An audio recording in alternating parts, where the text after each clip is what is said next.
Hoy día entonces comenzamos a hacer lo que es la implementación de un servicio propio de hosting, simular cómo debería ser, ¿cierto? ¿Qué roles deberían tener? Nosotros en la primera unidad éramos del lado del cliente, éramos clientes, ¿cierto? Veíamos cuál era el más adecuado, cuáles cumplían los requisitos para poder, ¿cierto?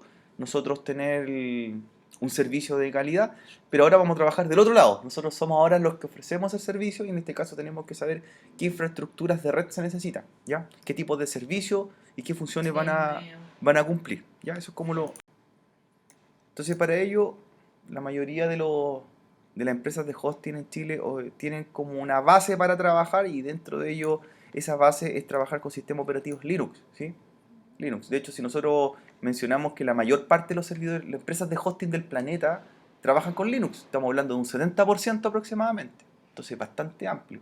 ¿Y por qué tanto Linux y menos cantidad de Windows? Tiene también su referencia, porque la mayoría de los clientes que contratan servicios están hechos en lenguajes de código abierto, PHP, ¿cierto? JavaScript, están hechos en Python hoy día mucho. Entonces, por lo tanto, requiere servidores Linux para que corran esos servicios. Lo mismo que los motores de base de datos, la mayoría de los motores de base de datos para el área web son también open source, MySQL, Postgre, por mencionar algunos, ¿ya? Como servidor web Apache, ¿ya? En cambio, las empresas, cuando tienen aplicaciones corporativas, empresas ya estamos hablando de gran nivel o consorcios gigantes, usan Microsoft. Pero entonces la pregunta es, ¿qué tiene que ver que exista mayor cantidad de servicios Windows? Perdón, Linux que Windows, porque ellos tienen sus propios servidores. Entonces está la diferencia, ¿cierto? Si uno va, por ejemplo, y analiza con un departamento informático de Cencosud, que son los dueños de Jumbo, París, Easy, ellos usan servicios Microsoft. Y ellos no arriendan, ellos tienen sus propios data centers. Pero ¿qué pasa, por ejemplo, con una pyme? Una persona que está recién empezando su negocio no va a tener los recursos para hacer su propio data center. ¿Qué hace? ¿Cierto? Arrienda. Entonces, por eso la mayor cantidad de servicios son arrendados para empresas más pequeñas, pymes emergentes o pequeños emprendimientos. Y luego cuando uno ya trabaja a un nivel más mayor, jerárquico, compra su propio data center. Pero eso puede pasar mucho tiempo, ¿cierto? Entonces por eso se ve tanto Linux y menos Windows. Y también la otra diferencia es que el costo de licencia. Yo puedo hacer un programa, ¿cierto? Una aplicación que tiene la misma cantidad de líneas de código, ¿cierto? Pero no me va a costar lo mismo si está hecha en lenguaje Microsoft que en lenguaje open source, ¿cierto? Si yo lo hago, por ejemplo, en ASP, sé que esa página, ese sitio va a costar mucho más caro que uno hecho en PHP. Pueden hacer lo mismo. También un carro de compra, una caja que inserta en una base de datos, igual. Pero el costo de la licencia que hay que pagar por el sistema operativo, por los servidores de base de datos también hay que pagar y por el uso del lenguaje, ¿cierto? Eso es lo que se cobra. ¿Cuánto es más? Un 20 a 25% más caro. Es decir, si un sitio web yo cobro 100.000 pesos hecho en PHP, por un sitio web en Microsoft, o en lenguaje en Microsoft, voy a cobrar, por ejemplo, 125.000 pesos. Esa es la diferencia, es más caro. Entonces, ¿qué pasa? También hay que tener en cuenta que para cobrar por un servicio más caro, los servidores son distintos. Necesito servidores Microsoft y la empresa de hosting me van a cobrar más. ¿Ya? Entonces, también otro detalle, no todas ofrecen servicios Windows. ¿Ya? Si uno pincha cualquiera de ellas, de estos rankings, donde ve estos sitios en Chile, lo que ofrecen la mayoría son servicios Linux, ¿cierto? O servicios Linux. Entonces hay que cotizar también de acuerdo al trabajo que hicieron ustedes quienes ofrecían servicios Windows, no todas. Y el costo es distinto. Por ejemplo, aquí yo me voy a cualquiera del mercado, ¿ya? Y uno empieza a ver qué es la tecnología que utilizan, entonces se da cuenta de algo, po. Por ejemplo, ¿qué motores de base de datos? Ahí está, ahí están. Postgre, MySQL, ¿cierto? Con la interfaz PHP PHP ¿ya? Eh, ya no es un servicio Microsoft, es un servicio open source. Entonces uno se empieza a tener referencia. Entonces esta empresa ya sé que no me sirve, por ejemplo, si yo tengo un servicio que está hecho en servidores Windows. ¿Ya? Debo cotizar alguna. ¿Ya? ¿Qué factor importante era reconocer en una empresa de hosting antes de contratarla? ¿En qué se fijarían ustedes? Aparte de que, ojo, si yo hago un servicio Microsoft, fijarme que tenga servidores Microsoft. Que esté instalado en una parte de la empresa, Físicamente, físicamente, ya, perfecto, es un buen factor. ¿cómo se llama? Certificado con las tres, Las tier, las o tierras, pueden ser las normas tier. Ahí está la tier de la 1 a la 4. La 1 a la 4, eso es importante. En Chile no hay ningún Tier 4, eso hay que tenerlo claro. A lo más llegamos a Tier 3, que son los data centers más grandes, que está el de Claro, está el de Sonda, el de Telefónica, ¿ya? ¿Y por qué no pueden ser Tier 4? Porque en Chile hay un pequeño problema, entre comillas. El pequeño problema es que Chile es un país sísmico. Entonces, para cumplir la norma Tier 4, tiene que ser un país antisísmico, ¿ya? Aunque, claro, yo tengo los recursos quizás para hacerle la tecnología, pero Chile tiene ese problema, ¿ya? De hecho, las normas internacionales declaran que si el país, la ubicación física es sísmica, ya no puedo construir un edificio para Tier 4, ¿ya? ¿Y quienes tienen Tier 4, esa categoría? Son pocos data centers en el planeta. Amazon, Google, Facebook, Microsoft, ¿ya? Son como las empresas que sí pueden tener Tier 4. De hecho, la última licitación que se abrió hace un tiempo atrás, habían 2 países que estaban postulando para poder hacer, que Amazon mandó una licitación para poder construir un data center en Sudamérica. Y los 2 países que cumplían los requisitos eran Chile y Argentina. Cuando se hizo ese análisis, ¿ya? En todo sentido, cumplían los requisitos. Pero finalmente Amazon se decidió por Argentina.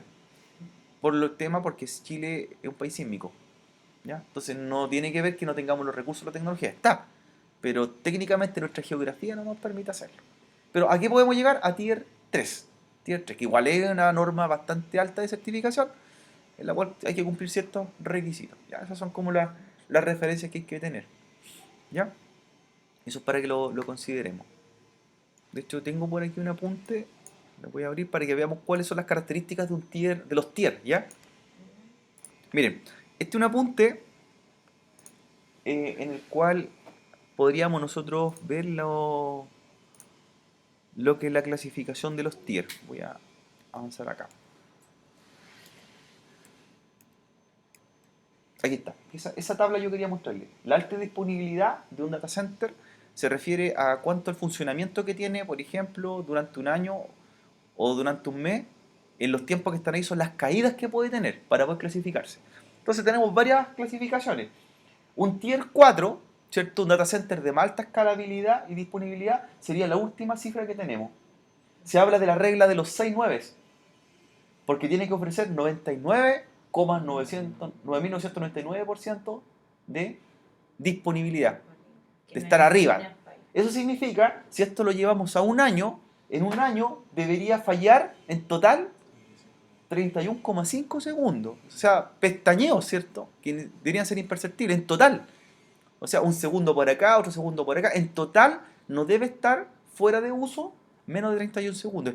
Es casi imposible, ¿cierto? Pero sí Amazon, Facebook, Google lo hacen. Entonces, ¿ustedes cuántas veces ha fallado el data center de Google? Nunca. Nunca. O son imperceptibles, ojo. Y eso significa que en un mes no puede fallar más de 2,59 segundos. ¿Ya? Ese es un tier 4.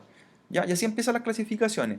Un tier 3 sería la regla de los 99,999. La regla de los 5 nueves, 5 nines, que debería fallar, por ejemplo, en un año, 5,26 segundos y 25,9 segundos el mes. Luego sigue los tier 3, ¿ya? Que sería las 4 nueves, 99,99. Eso, como tolerancia, podría fallar en un año en total 52 minutos, que es casi una hora, ¿cierto? De abajo, el data center o los servidores. 4,32 minutos en un mes. Luego sigue el tier 1, que es el 99,9. Y eso, en la regla de los 3,9 dice que podría estar 8,76 horas abajo, ¿cierto? Como un cuarto de día, 43 minutos al mes.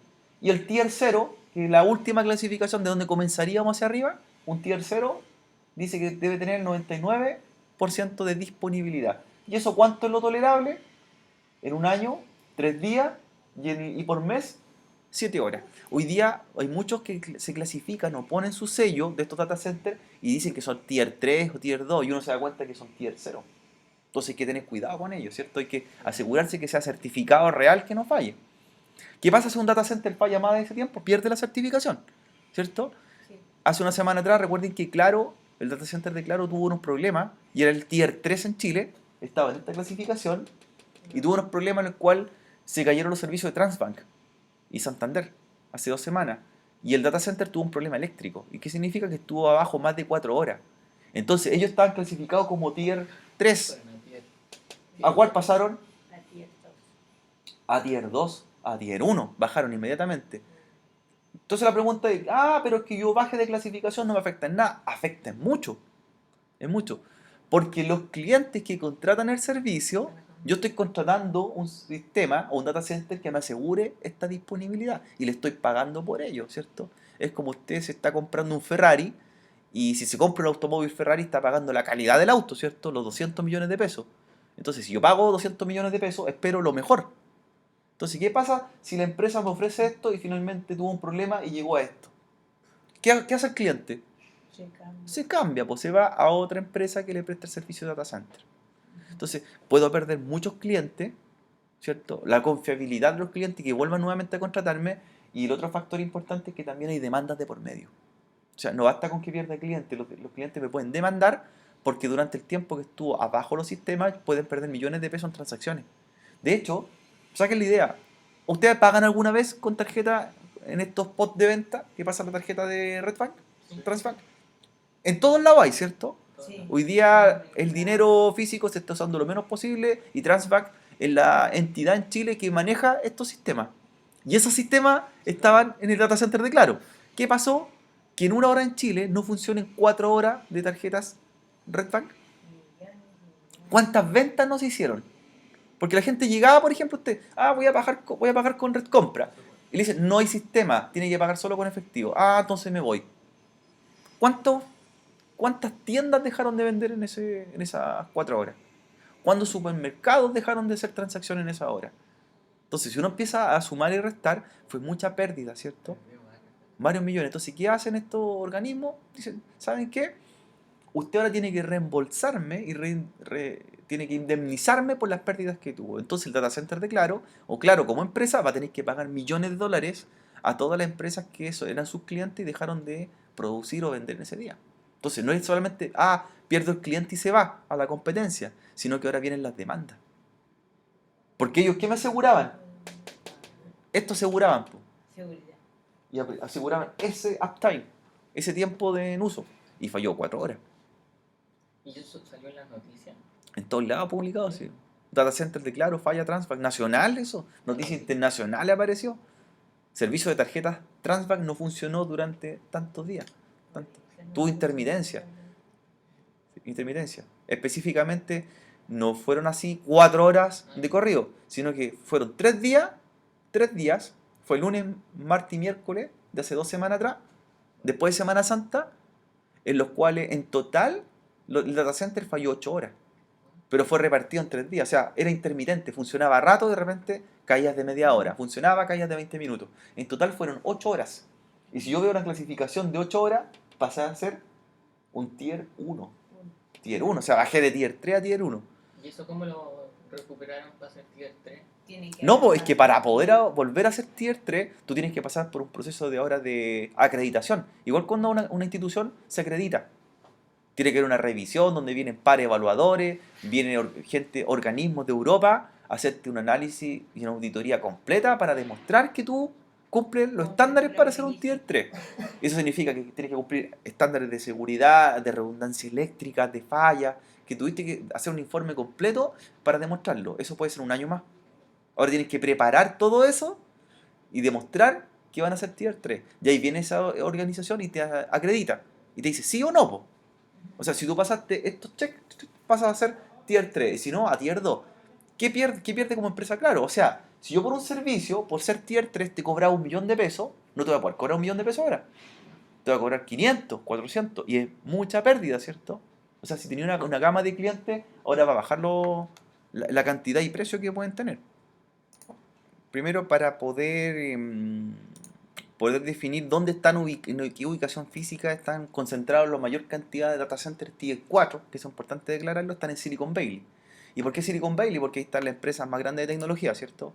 Estamos hablando que en Silicon Valley está Google, HP, Dell, ¿cierto? Microsoft, Facebook, Cisco, ¿ya? Pero también hay empresas que subarriendan.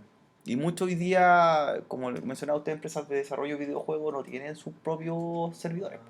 Entonces ahí viene otro tema. Tú tienes que empezar a ver si él tenía un subcontrato. Entonces ahí tienes que, al contratista, empezar a ver, en este caso, el cobro, po, ¿ya? El contratista. Por eso hoy día los servicios se están delegando mucho a Amazon. Porque Amazon, si nosotros comparamos, hacemos un ranking de los mejores data centers del planeta, va a estar Amazon y el que cumple esto. ¿Está en California? En California. Claro, en el Valle de Silicon Valley. Ahí están todos. Y está específicamente el de Amazon. Entonces, ¿ahí qué pasa? Por ejemplo, a ver, si yo soy cliente de una empresa, yo le voy a pedir a esta empresa que me reindemnice por las fallas que pueda tener en el caso de alto rendimiento. Aquí me dice que tienen servidores de alto rendimiento, entonces tienen que asegurarme que no fallen, ¿por cierto? Y eso está en el contrato. Ya no es de palabra, está en un contrato establecido. Entonces, si esta empresa que está acá, que nosotros estamos viendo, me asegura que ellos son tier 3, por ejemplo, tienen que cumplirme con las normas del tier 3, ¿cierto? Que sería esto. Tienen que asegurarme. Si ellos tienen una falla más alta que esto, ahí vienen las demandas. Las demandas. Y esas demandas pueden ser, ¿cierto?, monetarias, indemnizaciones por diversos tipos. Si es un juego gratis, quizás hay indemnizaciones de otro tipo, porque no hay transacciones económicas de por medio. Pero, por ejemplo, Sí hay porque podrían si hay invertir pago, por ejemplo, o sea, invertir en cosas dentro del juego. claro, quizás por ello. Entonces hay que ver cómo es el contrato que tienen. Entonces, lo ideal es que ustedes se aseguren que la empresa en la cual van a hacer el contrato tenga su data center propio. Y aunque me diga que esto se ve muy bonito, que diga servidores de alto rendimiento, asegurarme qué clasificaciones tier tienen. ¿Ya? Porque muchos dicen, no, nosotros somos de alto rendimiento, pero tiene que ser demostrable. ¿Ya? Y ojalá que sean bien transparentes en ese sentido y muestren el data center propio, la ubicación física y cómo ellos se preocupan de tener estabilidad, po, ¿cierto? Porque yo puedo decir de palabra eso, pero en realidad, si no lo cumplo, ¿Y en cada página deberían tener el qué tier son o...? claro, debería estar declarado esto así formalmente y en el contrato debería aparecer. Por eso les comento, no basta que diga esto. Aquí, ¿qué me dicen? Mira, me dicen 99.9 uptime garantizado. Me dicen que tienen cierto data center propio, ya, pero ¿cómo compruebo eso? ¿Cierto? ¿Cómo lo compruebo? O sea, debería yo hacer una visita técnica y ver que realmente lo tenga. Mira, me dicen 99,99 uptime garantizado. Si yo lo llevo a la tabla, ellos serían ¿de qué tipo? Tier 0, 1, Dos. Tier 2. Mira, fíjate, Daniela, po. Ellos me aseguran 99,99% de uptime. Significa que al año podrían estar abajo 52 minutos y con suerte un mes, 4 minutos de falla, ¿cierto? Y 52 minutos en un año. Si por ejemplo Eso no estamos mintiendo, ahí dice. Ahí está, uptime. Entonces, si yo les contrato y al primer mes tengo 15 minutos de servicio abajo, ya no me cumplieron, ¿cierto? Esa política del contrato. ¿Qué me decía Felipe?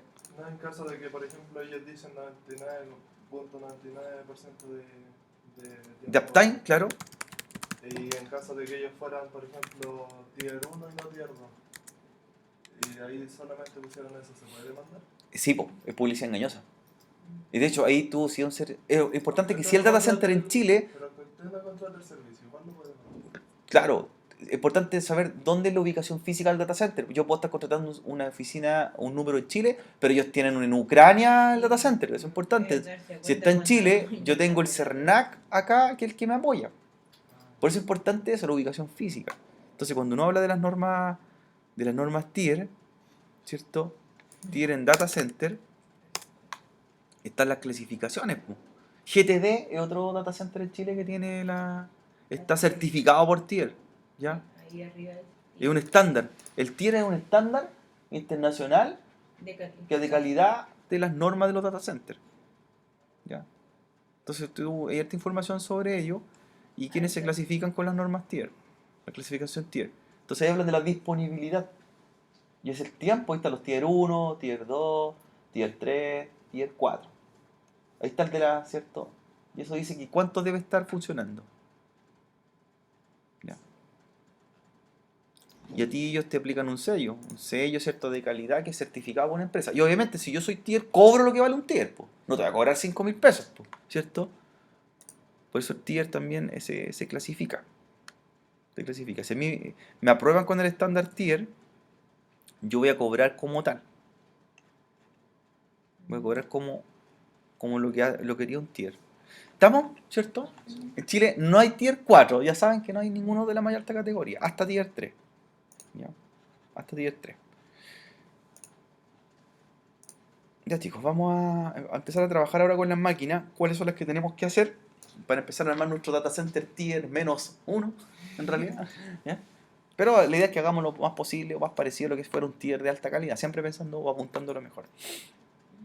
Ya. Entonces, estos data centers deben tener sistemas operativos de acuerdo a los servicios que van a entregar.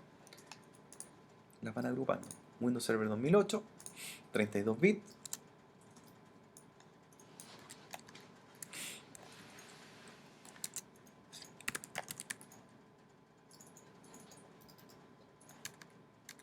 De 32. No, pero está bien. Ya. Entonces, voy a tener el primero en Windows Server, plataforma Internet, Windows Server 2008, Es de 1024 megas. 32 bits. Ah, 32. 32 bits. Windows Server 2008, 32 bits. ¿Ya? Vamos a implementar dos plataformas, Linux y plataforma Windows, ¿cierto? Las vamos a trabajar por separado y en la última parte las vamos a integrar. Entonces, Windows Server, plataforma Internet. El primer servidor va a ser de 1 giga de RAM. ¿Ya? Servidores deben tener por lo menos, por redundancia, un servidor de un data center, ¿cuántos discos duros debería tener? Mínimo. Mínimo 2 discos duros, ¿cierto? Lo vamos a hacer con uno, después lo vamos a implementar otro. ¿Y con cuántas tarjetas de red? Mínimo 2. 2 también. ¿Ya? Entonces, reservado dinámicamente.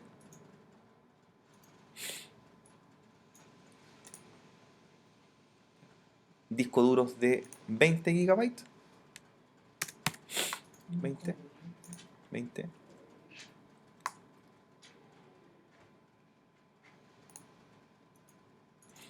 ¿Ya?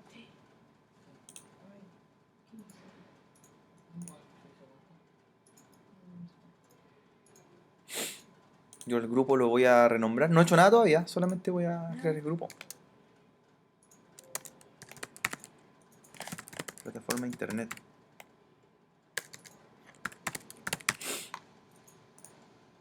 ¿Ya? Y este servidor, lo que debería tener, para empezar a hacer la configuración básica, ¿ya? Windows Server 2008, 32 bits. ¿Qué más? 1 giga de RAM. 1 giga de RAM.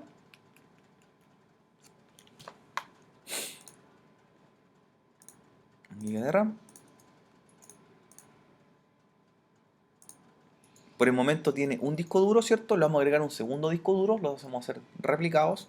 Por lo tanto, si teníamos un disco de 20 GB, le tenemos que agregar uno de 20 GB. ¿Ya? Otro de 20 GB. Entonces agregar un nuevo disco duro. Nuevo disco duro.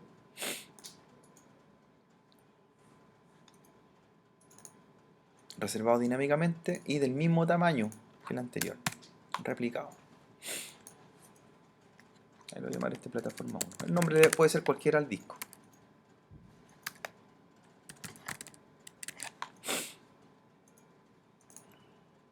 Entonces, en eso me preocupo, que tenga dos discos, ¿cierto? Del mismo tamaño.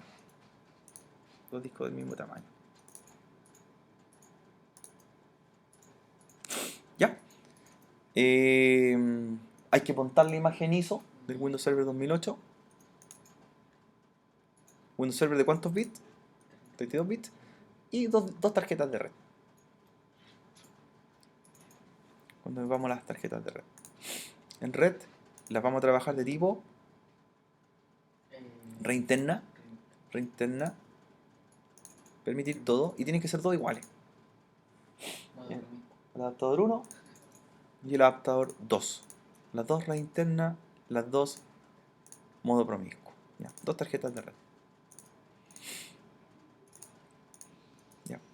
Este servidor va a cumplir el rol, ¿cierto? DNS. Va a cumplir ese objetivo en nuestra plataforma. Y el segundo servidor que vamos a crear va a ser un servidor web, FTP y también de base de datos, ¿cierto? Los tres servicios al mismo tiempo en la máquina.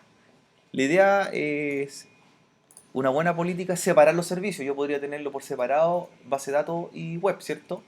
O lo podemos hacer juntos también. Ahí tenemos que ver. En este caso lo vamos a hacer juntos. Entonces, una máquina de estas características, ¿cierto? Y otra igual, otro igual, ¿ya? Serían dos servers con las mismas características. Dos servers con las mismas características. ¿Qué podríamos hacer? Hacer uno y clonarlo, ¿cierto? ¿Sí? Hacer uno y clonarlo. Entonces vamos a preparar este y luego lo vamos a clonar. Entonces la parte de Microsoft serían dos máquinas iguales. ¿Sí? Entonces lo vamos a instalar y lo vamos a clonar al final.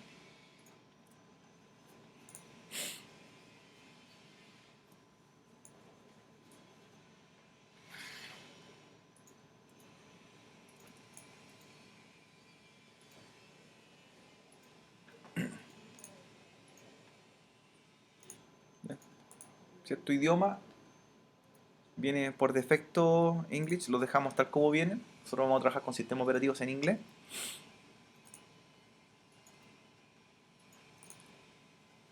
Y en la instalación, ¿cierto? Ya vamos a trabajar con una licencia de estudiantil, por lo tanto desmarquen la pestaña que dice activar licencia, desmarcada, ¿cierto? Desmarcada y continuamos. Ahí nos pregunta, ¿cierto? ¿Quiere registrar este sistema operativo? Le decimos que no, sin registro, sin la licencia. La licencia es integrada ya. Son del convenio, ¿cómo se llama el convenio? Dream Spark, ¿cierto? El convenio Dream Spark. Entonces Windows Server, plataforma, y vamos a hacer otro igual después.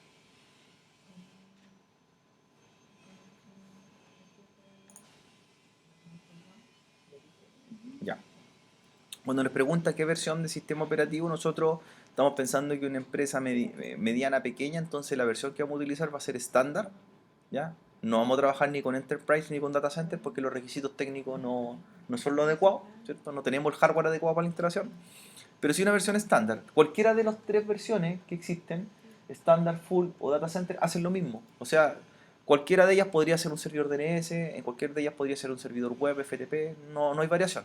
La diferencia está en la cantidad de recursos que pide una con la otra y también en la cantidad de usuarios que puede tener en funcionamiento. Esa es la diferencia con una licencia con la otra, ¿ya? Y que sea full a que sea core también es otra diferencia, ¿cierto? Las versiones full son que vienen con interfaz gráfica, vienen con GUI, con interfaz gráfica de usuario, y las versiones core sin interfaz gráfica, son versiones de consola. Nosotros vamos a ocupar estándar, full. Estándar, full. Estándar, full. ¿Ya? Estándar, full. Ahí me pregunta por la licencia de Windows Server, le declaro que sí. ¿Ya? Y vamos ahora al trabajo de los discos duros. Custom, siempre custom, avanzada. Siempre los discos duros en modo avanzado. Nunca el asistente, nosotros configuramos los parámetros, ¿ya? Entonces custom, me voy a encontrar que aparecen ¿cuántos discos? Los dos discos, ¿cierto? Que los agregamos al principio, son dos discos exactamente iguales. Y la instalación nativa la vamos a hacer en el disco 0. Después cuando ya tengamos instalado el sistema operativo, vamos a hacer un arreglo para que se copien en los dos, ¿cierto? Físicamente van a haber dos discos instalados, pero nosotros vamos a trabajar como si fuesen uno solo, ¿cierto? ¿Por qué es importante tener estos respaldos, los discos? Tienes que estar para evitar fallas, ¿cierto? Siempre los data centers o los servidores que están en un data center tienen discos replicados entre sí, ¿cierto? No puedo disponer de un solo disco duro. Así, el hardware de estos servidores tiene que tener dos discos duros, dos fuentes de poder, dos tarjetas de red, todo de dos, todo replicado. Entre más, ¿cierto? Hardware tengo redundante en el equipo, menos posibilidades de falla, ¿cierto? Falla un disco, tengo otro, falla una fuente de poder, tengo otra, falla una tarjeta de red, tengo otra. ¿Ya? Todo replicado, todo duplicado acá, en este caso. Esto es como lo mínimo, porque un servidor real puede tener más de dos discos duros. Puede tener 8 discos duros, por ejemplo. Siempre en números pares. ¿Ya? Según de qué depende, de la placa del servidor en que estemos trabajando. ¿Ya? Puede soportar 2 discos, puede soportar 4, 8, 16, hasta placas que soportan 32 discos duros. ¿Ya? Es importante también reconocer que cuando estamos trabajando en la primera implementación de los servidores para nuestra empresa de hosting, los discos tienen que ser exactamente iguales, todo iguales, en velocidad, en tamaño, en marca, es comprarlo al mismo tiempo. Si este es de una velocidad, por ejemplo, de 7200 revoluciones por minuto y es tipo SATA, el otro tiene que ser igual. igual. Si este es de 1 terabyte, el otro igual. No son iguales, no se pueden replicar. Si no son iguales, no se pueden replicar. Ese es el gran detalle. Tiene que ser exactamente igual en los discos, ¿ya? Entonces nos vamos y nosotros pinchamos el disco 0. Se menciona como disco 0 el disco original para empezar a trabajar. Después esto se va a replicar ¿dónde? En el disco 1. Y el otro siempre tiene que ser en par. No me sirven 3 discos, ni 5. Tiene que ser o 2, o 4, u 8. Siempre números pares. El mínimo 2. Mínimo 2. De ahí hacia arriba, ¿ya? Bien. ¿Bien? Son como los detalles que tienes que considerar. Cuando fuimos nosotros a Bluehosting, ¿se acuerdan los servidores que habían? Que tenían para varios discos duros. Sí. ¿Cuántos discos tenían? 8 discos duros. Para el frontal. Par, po, número par. Y los 8 discos eran iguales. Cuando nos mostró Fernando. Ya, entonces, en el disco 0, ¿cierto? Voy a la opción avanzada de disco. Opción avanzada. New. Y le damos el tamaño máximo que tenga, 20.480 megabytes. Yo lo estoy haciendo con discos de 20 gigabytes, que es lo mínimo que pide Windows para instalación, Windows Server. Pero esto puede ser un disco de 1 tera, ¿cierto? Además, para ocupar menos espacio en nuestros computadores, si no ocuparíamos mucho disco duro, ¿sí? Pero a modo de ejemplo, ustedes en la realidad no van a encontrar un disco de 20 gigas, ¿por cierto? No, pues en el mercado ya no hay disco de 20 gigas. Entonces van a encontrar uno de 1 tera. Ahí deberían ser 2 de 1 tera. ¿Ya? Entonces, aplicar en el disco 0. Aplico en el disco 0. Dice que creó una partición de tipo primaria e instalamos. El disco 1 no se va a tocar por el momento hasta que esté instalado el sistema operativo. ¿Ya? ¿Bien? Sí. Listo.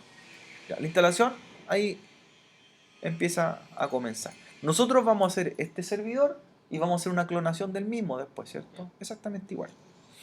¿Qué deberíamos tener también? Unos clientes. Deberíamos tener unos clientes para hacer pruebas, por cierto, para ver cómo nos conectamos. La idea es que los clientes no solamente sean clientes Windows, también tengamos clientes de qué tipo? Linux. ¿Qué versión de Linux tienen para trabajar? ¿Tienen Ubuntu? Por ahí de eso. Con Ubuntu. Vamos a hacer un cliente Windows y un cliente Ubuntu. ¿Ya? Un cliente Windows, un cliente Ubuntu. Entonces, primero vamos a hacer el servidor Windows y por lo tanto deberíamos hacer el cliente Windows. ¿Ya? Preparemos también un cliente Windows 7. Después vamos a hacer los servidores Linux y los clientes Linux. Ya vamos a ir ordenados. Entonces, un cliente Windows y también lo vamos después a clonar. ¿Ya? Entonces, en el caso del cliente Windows, los requisitos van a ser bien básicos porque no es mucho lo que necesitamos para el cliente. ¿Ya?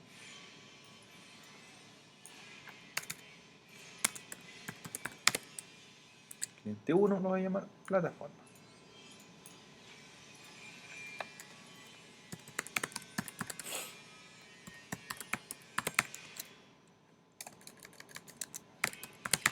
Entonces, voy a tener Windows cliente, plataforma internet, sistema operativo, Windows 7. Windows 7 32 bits. Esta máquina va a ser bien sencilla y es para hacer las pruebas. ¿Ya? Windows 7, plataforma internet. ¿Bien? Sí. Incluso en RAM es poco, 512 MB de RAM, no necesita más que ello.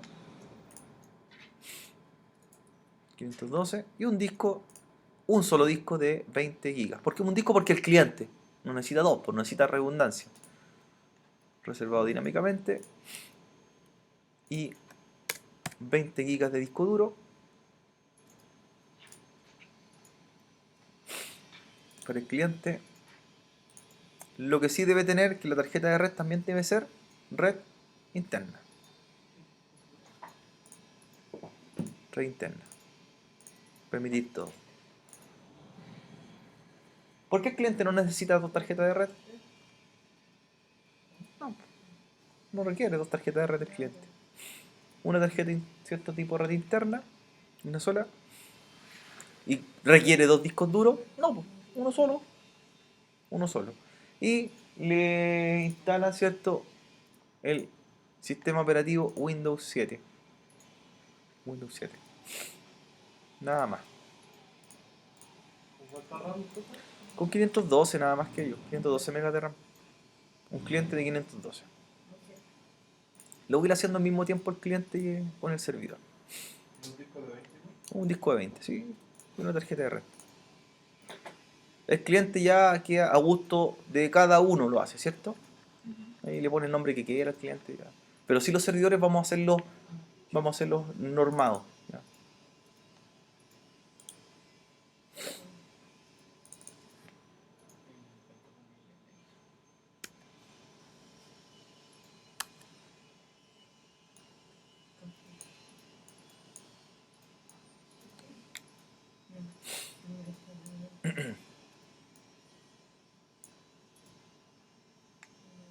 Entonces el cliente no tiene mucho en especial.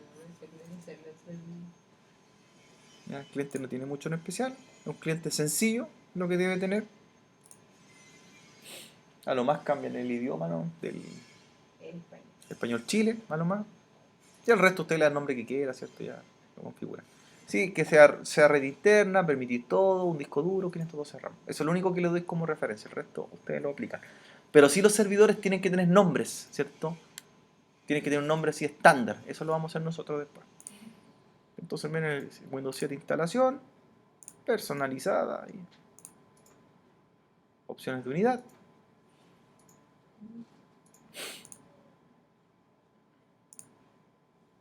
Instalo nomás por Windows 7, ¿cierto? No es más que ello. Nada más.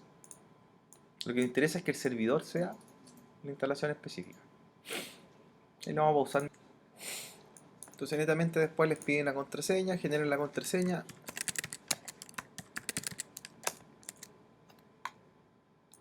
Y apagamos la máquina. Y la clonamos inmediatamente, ¿cierto? Para tener una máquina limpia.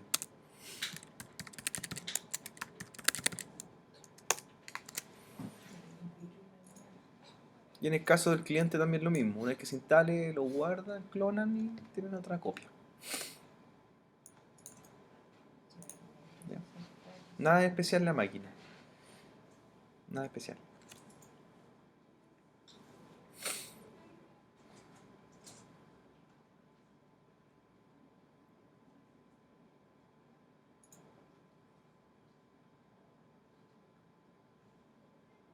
Entonces la máquina, el server que ya está listo, apagar, clonar, ¿cierto? Así, la idea es que quede lo menos configurado posible o más limpia la configuración, ¿cierto? ¿Cuál es ese? El 2008. Inmediatamente hacen una clonación.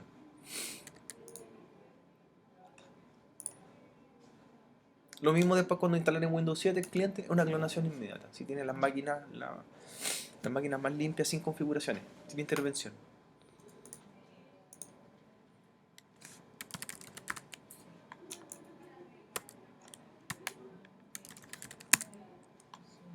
Al nombre lo llamas cliente 1, ¿cierto? Después lo puedes modificar de todas formas, pero para diferenciar el equipo con el otro.